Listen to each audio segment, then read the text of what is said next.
The blizzard hit Vulture City without warning on that December morning in 1881, transforming the Arizona mining town into something unrecognizable as Sarah Reynolds stumbled through knee-deep snow, clutching her swollen belly while another contraction ripped through her body like lightning.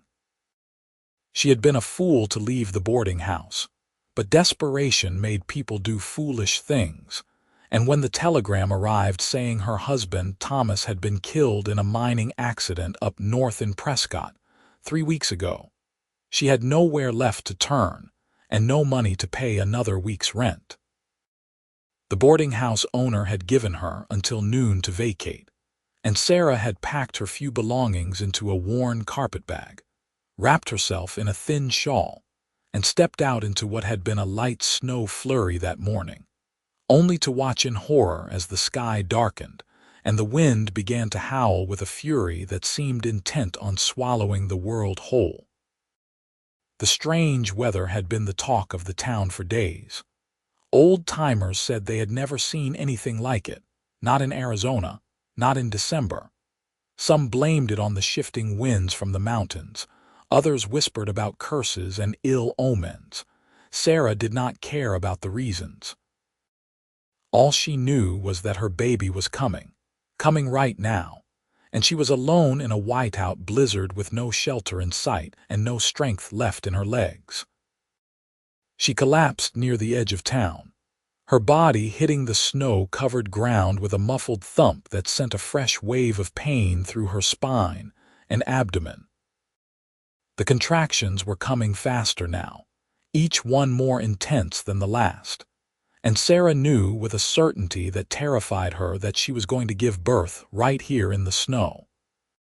She tried to scream for help, but the wind stole her voice, carrying it away into the white void that surrounded her on all sides. Through the swirling snow, a dark shape emerged, tall and broad-shouldered, moving with purpose through the storm. Adam Blackwell had been checking on his horses in the stable at the edge of town when he spotted what looked like a bundle of fabric in the snow.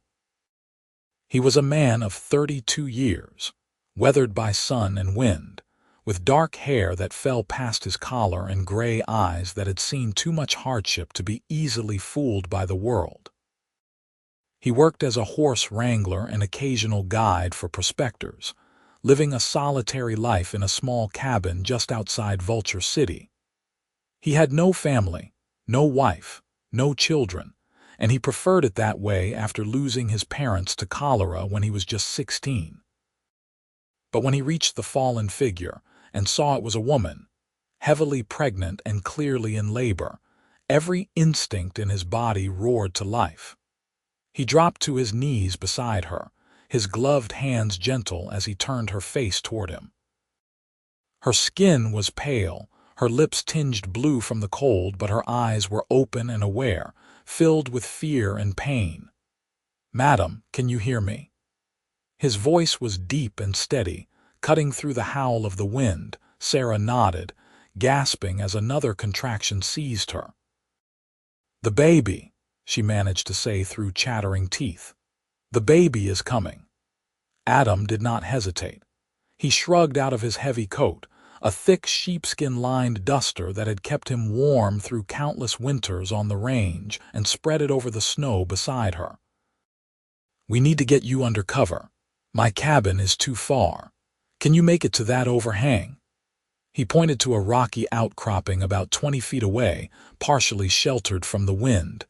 Sarah tried to move, but her body would not cooperate. Another contraction hit, stronger than before, and she cried out, her fingers digging into the snow. "I cannot," she gasped. "I cannot move." Adam made a decision in that instant that would change both their lives forever. He pulled his coat back around himself, but left it open in front, then carefully lifted Sarah into his arms, cradling her against his chest as he pulled the coat around both of them. She was small and light despite her pregnancy, and he moved as quickly as he dared through the deep snow toward the outcropping. The wind fought him every step, but Adam Blackwell was a strong man, hardened by years of physical labor, and he would not let this woman die in the snow. They reached the shelter of the rocks, and Adam set Sarah down as gently as possible on the driest patch of ground he could find. The overhang blocked the worst of the wind and snow, creating a small pocket of relative calm. He kept his coat around her, using his own body to shield her further from the elements. "What is your name?" he asked, his hands already moving to assess her condition. "Sarah," she gasped. "Sarah Reynolds. My husband died. I have no one. I was trying to find somewhere, anywhere, but the baby is coming now." "I am Adam Blackwell," he said, his voice calm despite the surreal nature of the situation. "I have delivered foals and calves, and I helped a Cherokee woman give birth once when I was riding with a wagon train years ago. I am going to help you, Sarah. You are not alone anymore." Sarah wanted to laugh at the absurdity of it all, wanted to cry, wanted to rage at the universe for putting her in this position. But another contraction consumed her, and all she could do was bear down and scream. Adam positioned himself to see what was happening, his movements professional and efficient despite the cold that was already seeping into his bones without his coat to protect him. "The baby is crowning," he said, and there was something like awe in his voice. "On the next contraction, you need to push as hard as you can. Do you understand?" Sarah nodded, tears streaming down her face, mixing with the snow that continued to swirl around them despite the partial shelter. She had never been more terrified in her life, but there was something about this stranger's steady presence that gave her strength.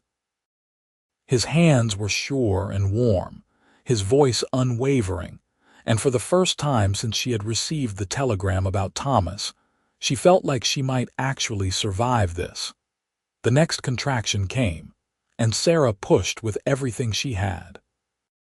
Adam coached her through it, one hand supporting the baby's head, the other keeping his coat wrapped around Sarah to preserve what little warmth they had.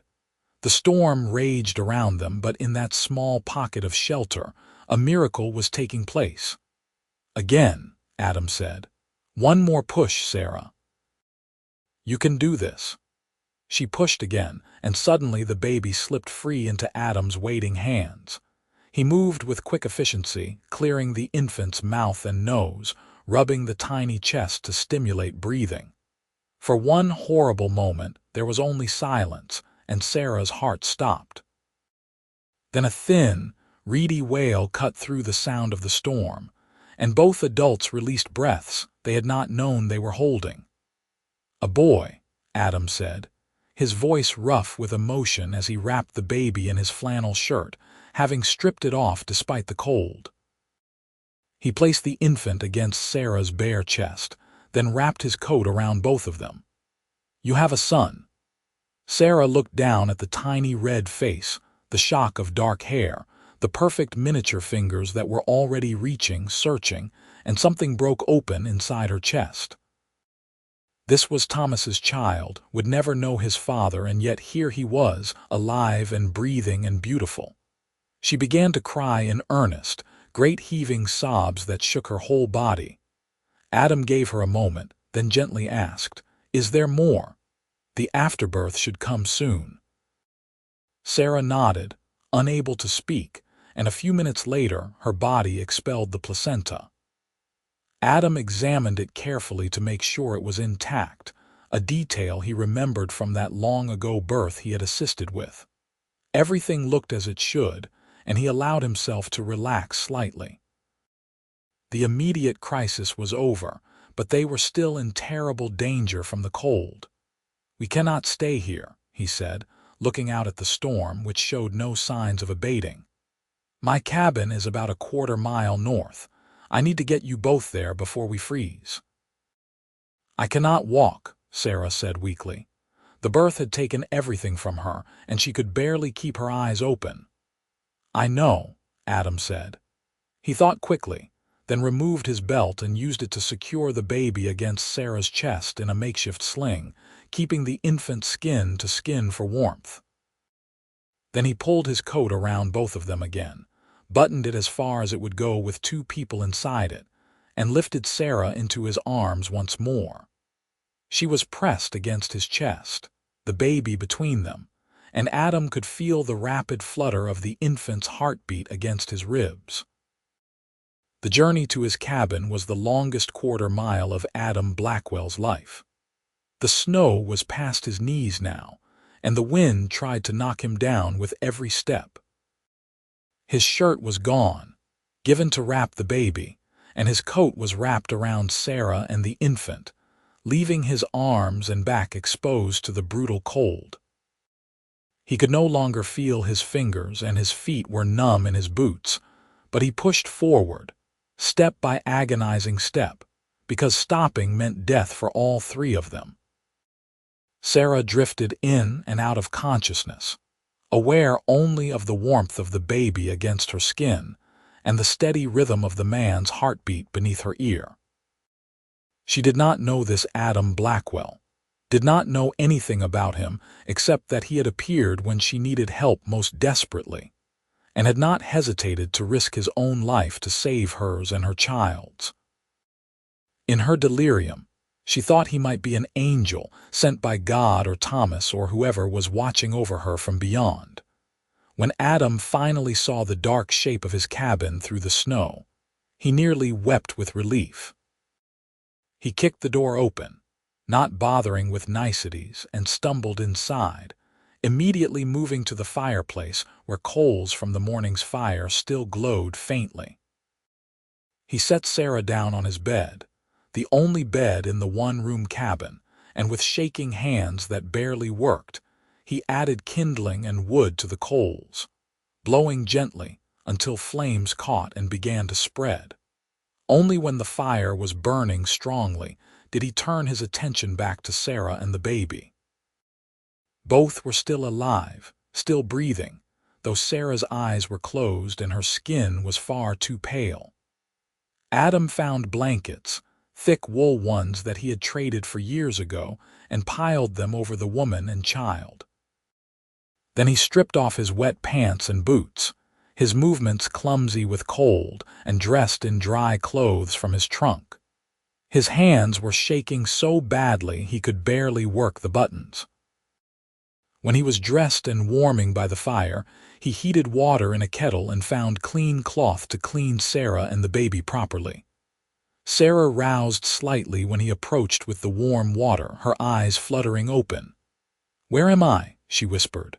"My cabin," Adam said. "You are safe now." "Both of you." He helped her sit up enough to clean herself, turning his back to give her privacy while she managed the intimate work herself with trembling hands. Then he helped her into one of his clean shirts, which hung on her like a dress, and settled her back under the blankets. The baby was awake now, making soft mewling sounds, and Adam showed Sarah how to position the infant to nurse, knowledge he had from watching animals and that one human birth years ago. The baby latched on immediately, and Sarah gasped at the strange sensation, then relaxed as her son began to feed. Adam turned away, busying himself with making food, giving the new mother privacy for this intimate moment. He found beans and salt pork, coffee and hardtack, and began preparing a simple meal. It was not much, but it was hot and it would give Sarah strength. As he worked, Adam found himself stealing glances at the woman in his bed. Sarah Reynolds, she had said her name was. A widow, recently made so, all alone in the world except for the child she now held. He wondered what her story was, how she had ended up in Vulture City, what had brought her to that desperate moment in the snow. He wondered why he cared, why this stranger and her child had awakened something in his chest that he had thought long dead. The storm continued to rage outside for 3 days. Adam gave Sarah his bed and slept on the floor near the fire, wrapped in his spare blanket. He cooked and cleaned, hauled water from the pump outside during brief lulls in the wind, kept the fire burning constantly, and tried not to think too hard about the fact that he was sharing his small cabin with a beautiful woman and a newborn baby. Sarah was weak from the birth and the exposure, but she was young and strong, only 23 years old, and she recovered quickly under Adam's careful tending. He brought her food and water, changed the baby's makeshift diapers with surprising gentleness, and spoke to her in quiet tones about inconsequential things, giving her mind something to focus on besides her grief and fear. On the second day, when Sarah was feeling strong enough to talk properly, she told him her story. She had married Thomas Reynolds 2 years ago in Missouri. He was a good man, hardworking and kind, and when he heard about the mining opportunities in Arizona Territory, he had convinced her to make the journey west. They had arrived in Prescott 8 months ago, and Thomas had found work in the mines while Sarah took in sewing to supplement their income. Then she had discovered she was pregnant, and Thomas had been overjoyed, talking endlessly about their future, about the life they would build together. But the mines were dangerous, and Thomas had been killed in a collapse 3 weeks ago. Sarah had been left with nothing, no money beyond what would pay for his burial, no family, nowhere to go.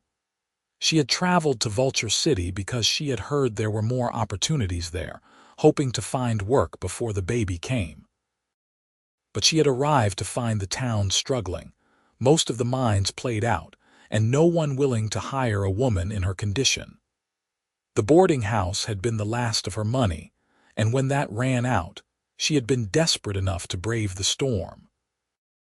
"I thought I was going to die," she said softly, looking down at her sleeping son. "I thought we both were, and then you appeared." Adam shrugged, uncomfortable with the gratitude in her eyes. Any man would have done the same. "No," Sarah said firmly, "not any man." Most men would have kept walking, would not have wanted to be burdened with a strange woman's problems. "You saved our lives, Adam Blackwell. I will never forget that." Adam did not know what to say to that, so he said nothing, just nodded and turned back to the stew he was stirring. But something warm had bloomed in his chest at her words, and he found himself smiling despite himself. On the third day, the storm finally broke, and Adam went outside to assess the damage. The snow was chest deep in places, and the temperature was still well below freezing, but the sky was clear and blue, and the sun was shining with that brilliant intensity that only comes after a storm.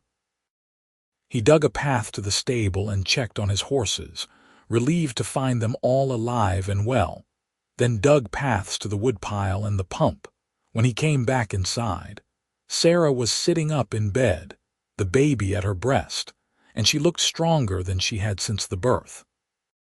Her color was better and her eyes were clearer. She was beautiful, Adam realized with a start. Not in a flashy, saloon girl way, but in a quiet, natural way that snuck up on a man. Her hair was dark brown, falling in waves past her shoulders, and her eyes were a warm hazel that changed color depending on the light. She had a heart-shaped face and full lips, and when she smiled at him, Adam felt something shift in his chest. "The storm is over," he said, his voice coming out rougher than he intended. "But the snow is too deep for you to travel yet. You should stay here until you are fully recovered and the roads are passable." Sarah nodded, relief flooding her features. "Thank you. I do not know how I will ever repay you for your kindness." "You do not owe me anything," Adam said, and he meant it. Having Sarah and the baby in his cabin felt right in a way he could not explain. The space that had always seemed adequate for one person now felt alive with their presence, warmer and more like a home than it ever had before. Over the next week, as Sarah regained her strength, a comfortable routine developed between them. Adam would wake early and tend to the horses, then come back to make breakfast for all three of them. Sarah would nurse the baby, whom she had named James after her father, And then she would insist on helping with chores despite Adam's protests. She washed dishes and mended Adam's clothes, which were in desperate need of a woman's touch, and she cooked meals that were far better than anything Adam had managed for himself in years. In the evenings, after James was asleep and the dishes were done, they would sit by the fire and talk.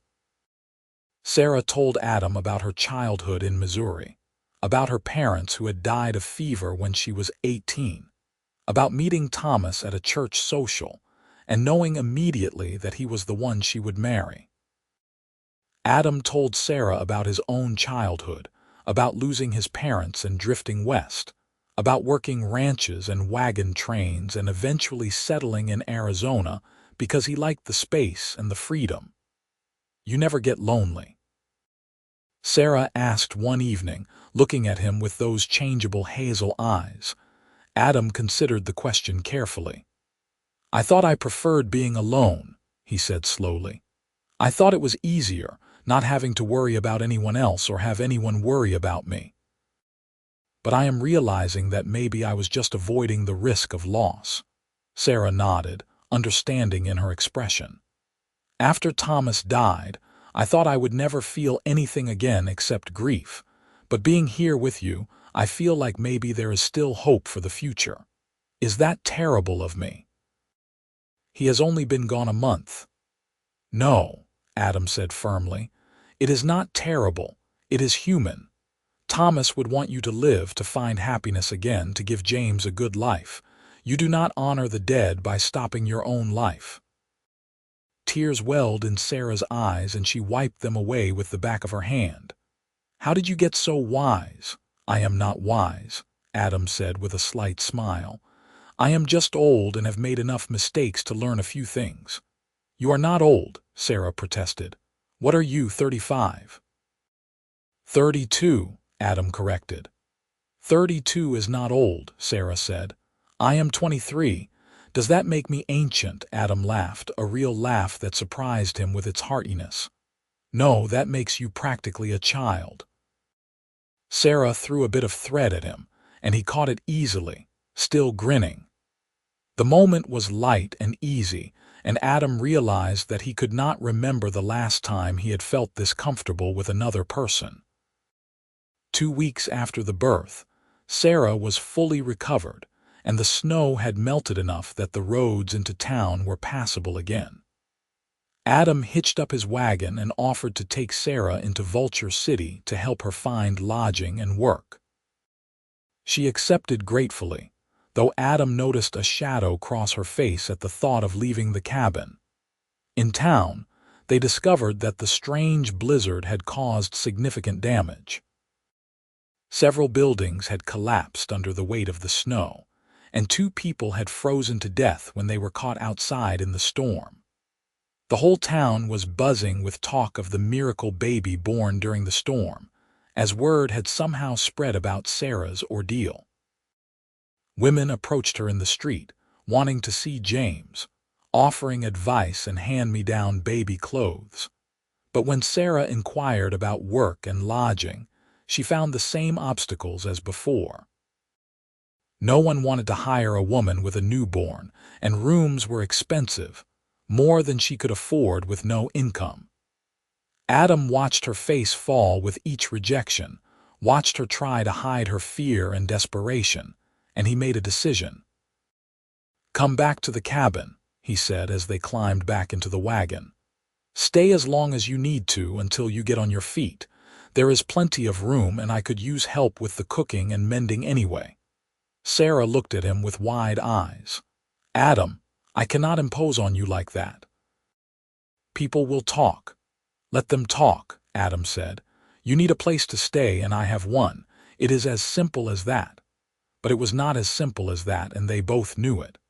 A single man and a single woman living together, even with a baby as chaperone, would cause scandal. But Sarah was desperate, and Adam was offering what no one else would, so she agreed, telling herself it would only be for a few weeks, just until she figured out what to do next. Those few weeks turned into a month, then 2 months. Winter gave way to early spring, and the desert around Vulture City bloomed with unexpected wildflowers, gifts from the strange, heavy snow that had blanketed the region. James grew fat and healthy, his dark eyes alert and curious, and Sarah bloomed as well, her grief softening into something more like bittersweet memory. And Adam found himself falling in love. He did not mean to, had not intended to.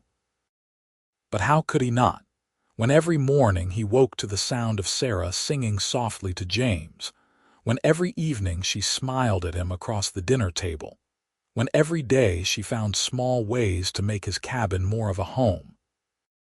She planted herbs in pots by the window, wildflowers in a jar on the table. She made curtains from fabric she bought with money from selling eggs from the chickens Adam kept. She laughed at his jokes and listened to his stories and treated him like he mattered, like his presence in the world made a difference. And Sarah, though she tried to fight it, found herself falling in love too.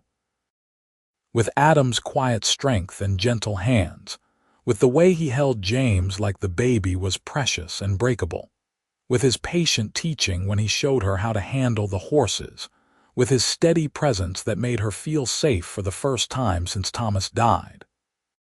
She told herself it was too soon, that she was still in mourning, that she was confusing gratitude with love. But her heart knew better.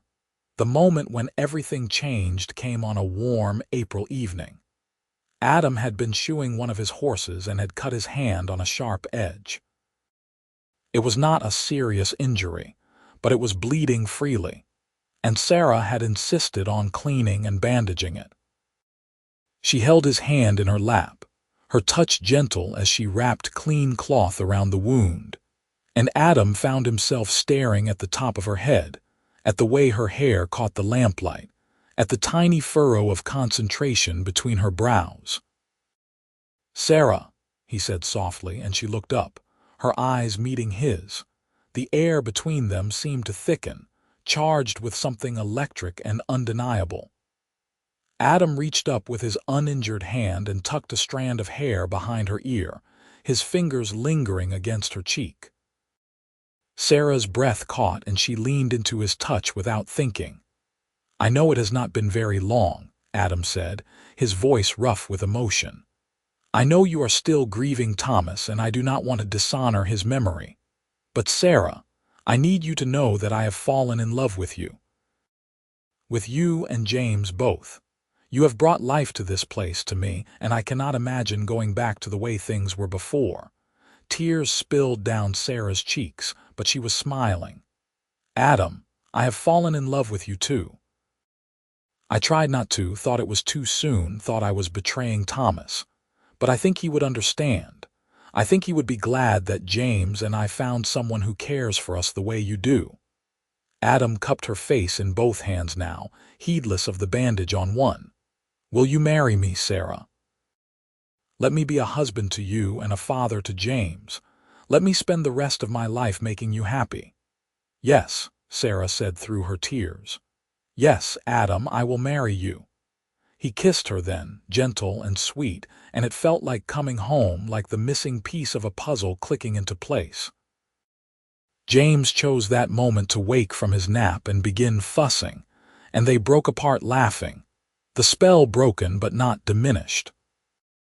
Adam went to pick up the baby while Sarah wiped her eyes, and when he returned with James in his arms, the three of them sat together on the bed, a family in everything but name. They were married a week later by the traveling preacher who passed through Vulture City once a month. It was a simple ceremony held in the cabin, with only 2 neighbors as witnesses, but it was perfect. Sarah wore a dress she had sewn herself from fabric Adam bought her in town, simple blue cotton that brought out the color in her eyes. Adam wore his best shirt and pants and looked handsome enough to make Sarah's heart skip. James slept through the entire ceremony, peaceful in a basket at their feet. After the preacher left and the neighbors returned to their own homes with leftover cake, Adam and Sarah stood together in the doorway of the cabin, watching the sun set over the desert, painting the sky in shades of orange and pink and purple. "Are you happy?" Adam asked, his arm around Sarah's waist. "Happier than I thought I would ever be again," Sarah said honestly. "You saved my life that day in the storm, Adam, but you have also given me a reason to live it. Thank you." "You saved me too," Adam said. "I was just existing before you came along, not really living. You and James, you have given me purpose, given me a family. I will spend every day of the rest of my life trying to be worthy of that gift." Sarah turned in his arms and kissed him, deep and passionate, and when they finally broke apart, both were breathing hard. "Come to bed, husband," she whispered, and Adam needed no further invitation. Their wedding night was tender and passionate, a coming together of two people who had both known loss and were now choosing to risk their hearts again. Adam was gentle with Sarah, mindful of the fact that it had been months since she had been with a man, and that childbirth was still a relatively recent memory. But Sarah was not fragile, and she met his passion with her own, their bodies learning each other, finding rhythm and pleasure together. Afterwards, they lay tangled together under the blankets, skin against skin, and talked about their future.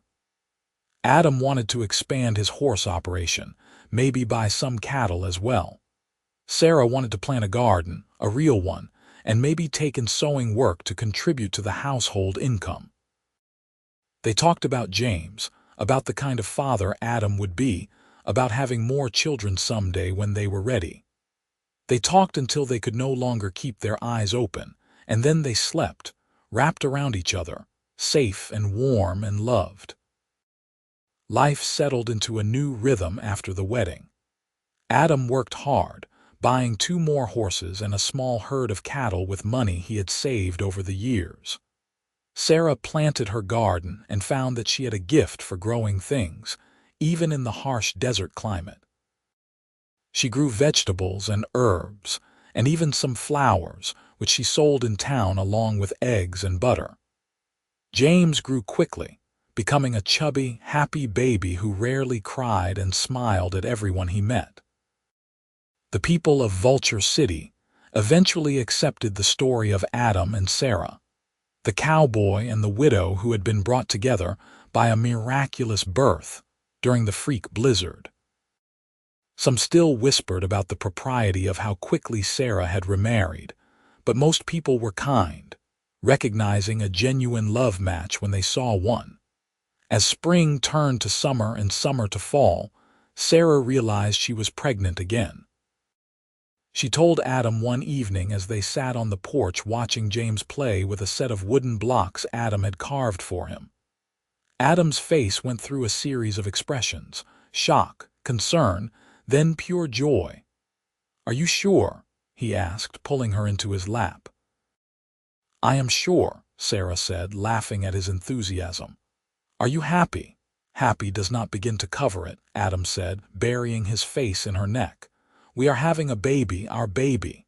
"James is your baby too," Sarah reminded him gently. "You are the only father he will ever know."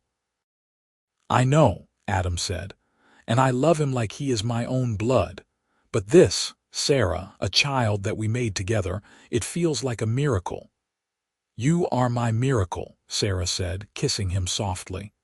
"Everything that has happened since you found me in that storm has been a miracle." The pregnancy progressed smoothly, and Sarah remained healthy and active right up until her 8th month. This time, when she went into labor on a warm May evening in 1882, she was safe in her own bed, with Adam beside her and the doctor from town in attendance. The birth was quick and relatively easy, and Sarah delivered a healthy baby girl just after dawn. They named her Emma, after Adam's mother, and she had her father's gray eyes and her mother's dark hair. James, now 17 months old, was fascinated by his new sister, wanting to touch her constantly, and Adam had to gently redirect his enthusiastic affection. "Gentle," Adam would say, guiding James's small hand to softly pat Emma's head. "You have to be gentle with babies." Watching Adam with both children made Sarah's heart swell with love. He was a natural father, patient and kind, firm when necessary, but always loving. He played with James for hours, teaching him about horses and cattle, letting the toddler help with chores. And with Emma, he was utterly besotted, holding her for hours, singing off key lullabies that made Sarah laugh. 2 years later, Sarah gave birth to their second child together, a son they named Matthew. And 3 years after that, she had twin girls, Alice and Rose, much to everyone's surprise and delight. The cabin had long since been expanded, Adam adding rooms as the family grew, until it was a proper house with multiple bedrooms, a large kitchen, and even a parlor. The horse and cattle operation had grown as well, and Adam now employed 2 ranch hands to help with the work. Sarah's garden had expanded into a small farm, and she sold her produce regularly in town, becoming known for her excellent vegetables and beautiful flowers. Money was not abundant, but it was enough, and more importantly, they had each other and their children, a wealth that could not be measured in dollars. On a December evening in 1890, 9 years after that fateful blizzard, Adam and Sarah sat together on their porch, watching the sun set. James, now 10 years old, was helping one of the ranch hands with the evening feeding. Emma, 8 years old, was inside putting the twins to bed with the help of Matthew, who at 5 considered himself very grown up and responsible. "Can you believe it has been 9 years?" Sarah asked, leaning her head against Adam's shoulder. "9 years since I found you in the snow," Adam said, his arm tightening around her. "The best 9 years of my life." "Mine too," Sarah said. "Sometimes I think about what would have happened if you had not found me that day. James and I would have died, frozen in the snow, and you would still be alone in that little cabin." "I do not like to think about that," Adam said. "I believe we were meant to find each other, Sarah. That storm, as terrible as it was, brought us together. It gave us this life, this family." "I believe that too," Sarah said. She turned to look at him, this man who had saved her life and then given her a reason to live it fully. His face was more weathered now, lines around his eyes and mouth from years of smiling and squinting into the sun, but he was still the most handsome man she had ever seen. "I love you, Adam Blackwell, more than I ever thought it was possible to love someone." "I love you too, Sarah Blackwell," Adam said, using her married name with pride. "You and our children are everything to me. Every single day I thank God for that storm, for bringing you into my life." They kissed as the sun set, a long, sweet kiss that spoke of years together and years yet to come. And from inside the house came the sound of children laughing, the best sound in the world. James grew up strong and capable, with his mother's kindness and his father's steady nature. Though he knew the story of his biological father and honored his memory, Adam was his dad in every way that mattered, and the bond between them was unbreakable. Emma grew into a beautiful young woman with a gift for music, her voice rising sweet and clear in church on Sundays. Matthew followed in Adam's footsteps, showing an early talent for working with horses.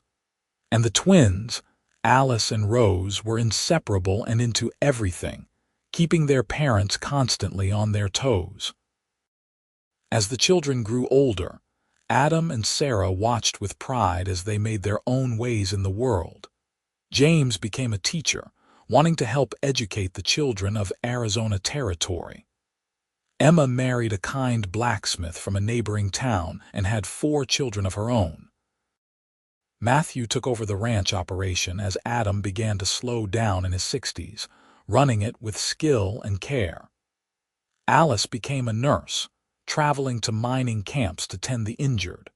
And Rose married a lawyer and moved to Phoenix, though she visited often with her growing brood of children. Through it all, Adam and Sarah remained devoted to each other, their love deepening with each passing year.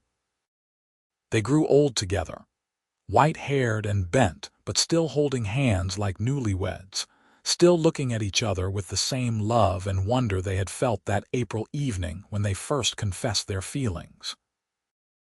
On their 30th wedding anniversary in 1912, their children and grandchildren gathered at the ranch to celebrate. There were more than 20 people there, 3 generations of Blackwells, all descended from that miraculous birth in the snow during the blizzard. Adam, now 73, stood with Sarah, 64 and still beautiful in his eyes, and looked around at the family they had created. "I never imagined I would have this," he said to Sarah as they stood together under the stars later that night, after all the guests had gone to bed. "A wife who loves me, children and grandchildren, a legacy. I thought I would die alone in that cabin, unmourned and forgotten. Instead, you will be remembered by generations," Sarah said, squeezing his hand. "Your kindness, your courage, the way you loved us all so fiercely." "That is your legacy, Adam." "Our legacy," Adam corrected. "None of this would exist without you, Sarah. You are the heart of this family, the heart of my life." They stood together in the darkness, 2 people who had found each other in the worst of circumstances and had built something beautiful from that desperate beginning. The ranch house glowed with lamplight behind them, full of people who loved them, and the stars wheeled overhead in the clear desert sky, eternal and unchanging. Adam Blackwell died peacefully in his sleep in 1918, at the age of 79, with Sarah holding his hand. Sarah lived for another 8 years, surrounded by her children and grandchildren, and when she passed in 1926 at the age of 77, she was buried beside Adam on a hill overlooking the ranch they had built together. On their shared headstone, Matthew had inscribed, "Together in love, from a blizzard's fury to eternal peace." Adam Blackwell, 1839–1918, and Sarah Blackwell, 1858–1926, beloved parents and grandparents. But their story lived on, told and retold by their descendants. The tale of the cowboy who delivered a baby in a snowstorm and found love in the process, and the widow who survived the impossible and chose to live fully and love completely. It became part of the family lore, embellished and romanticized with each telling, but always maintaining its essential truth: that sometimes miracles happen in the darkest moments, and that love, real and true and lasting, can be found in the most unexpected places. James, who lived to be 92, always said that he was blessed to have 2 fathers, the one who gave him life and the one who saved it and then chose to raise him as his own. Emma named her first daughter Sarah, after the mother who taught her strength and grace. Matthew ran the ranch for 50 years, expanding it into one of the most successful operations in Arizona. And every year on the anniversary of his parents' wedding, he would ride up to their graves and tell them about the family, about all the good things that continued to bloom from the love they had planted. The little cabin where it all began still stood on the edge of the property, preserved by Matthew, and then by his children and grandchildren as a testament to where the family story started. Inside, kept carefully protected, was the sheepskin coat that Adam had wrapped around Sarah and baby James during that desperate journey through the blizzard, the coat that had quite literally saved their lives. It became a family treasure, a tangible link to that miraculous day. And every winter, when the weather turned cold, which admittedly was not often in Arizona, the Blackwell descendants would gather at the ranch and tell the story again. Children who had heard it a dozen times would listen with rapt attention, imagining their great-great-grandfather carrying their great-great-grandmother through the snow. imagining that tiny baby who would grow up to be their beloved great-grandfather James, imagining the moment when two strangers became a family. The story lived on because it was true in all the ways that mattered. It was a story about courage and kindness, about choosing to help even when it was difficult, about opening your heart to love even after loss. It was a story about survival and hope, about building something beautiful from desperate beginnings, about the unexpected ways that families are made. And somewhere in the telling and retelling, the story became more than just history. It became a guiding principle for the family Adam and Sarah had created. When times were hard, they would remember the blizzard and know that they could weather any storm. When they faced impossible choices, they would remember Adam stopping to help a stranger and know that kindness was always the right choice. When they wondered if love was worth the risk of loss, they would remember Sarah choosing to love again after losing Thomas and know that the answer was always yes. The Blackwell family grew and flourished through the 20th century and beyond, spreading across Arizona and beyond. Doctors and teachers, ranchers and artists, soldiers and merchants, all carrying within them the legacy of that snowy December day in 1881, when Adam Blackwell found Sarah Reynolds collapsing in the snow and made the choice to stop, to help, to care. In the end, that was what the story was really about, the choice to stop, to see another person's need and to act with compassion. Everything else, the love story, the family, the legacy, all of it flowed from that one choice, that one moment of human decency in the midst of a raging storm. And so the story of the cowboy and the widow, of the baby born in a blizzard under a sheepskin coat, of the love that grew from desperate circumstances into something lasting and true, lived on. It lived in the telling, in the preserved cabin and the treasured coat, in the graves on the hill and the descendants who carried their names and their blood. But most of all, it lived in the choices those descendants made every day, to be kind, to love bravely, to help those in need, to build something good and lasting from whatever circumstances life handed them. That was the true miracle of that December day in 1881. Not just that Sarah and James survived, not just that Adam found love, but that from one act of courage and compassion, an entire legacy of goodness was born, rippling outward through time, touching lives that would never even know the full story, making the world just a little bit better because two people met in a snowstorm and chose love over fear, connection over isolation, hope over despair. That was the miracle, and it was one that would never end.